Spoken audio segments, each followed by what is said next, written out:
एक दिन आर्ट की क्लास में नितेश गलती से रंग गिरा देता है। वो टीचर की डांट से बचने के लिए जल्दी से अपनी शर्ट से रंग साफ करने लगता है। तभी टीचर जैसे ही उसकी ड्राइंग देखती है चौंक जाती है, क्योंकि नितेश के कपड़े से जो सफाई हुई थी उससे एक खूबसूरत पहाड़ों और नदियों की पेंटिंग बन गई। उसी पेंटिंग से वो आर्ट प्रतियोगिता में पहला इनाम जीत गया और बहुत सी लड़कियां उसकी फैन बन गई। एक बार इंग्लिश का टेस्ट हुआ, उसे एक भी सवाल समझ नहीं आया तो उसने बस अंदाजे से उत्तर लिख दिया और हैरानी की बात यह है कि वो फिर से फर्स्ट आ गया। इससे उसके दोस्त को बहुत जलन होने लगी तो उसने मैथ के टेस्ट में कुछ भी नहीं लिखा, बस खाली कॉपी दे दी। लेकिन उस टेस्ट में टीचर ने उसे इसलिए खास इनाम मिल गया।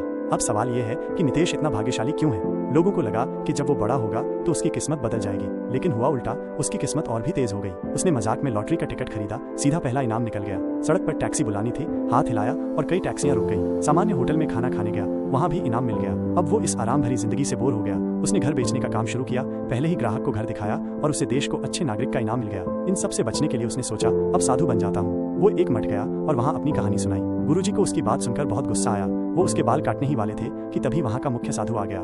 जैसे ही उस साधु ने हाथ हिलाया, नितेश की सारी किस्मत चली गई। अब जब भी वो किसी से ताश खेलता तो हर बार हार जाता, यहाँ तक कि छोटे बच्चे भी उसका मजाक उड़ाते। नितेश तो बहुत कमजोर है, लेकिन नितेश को बुरा नहीं लगा, बल्कि वो खुश था।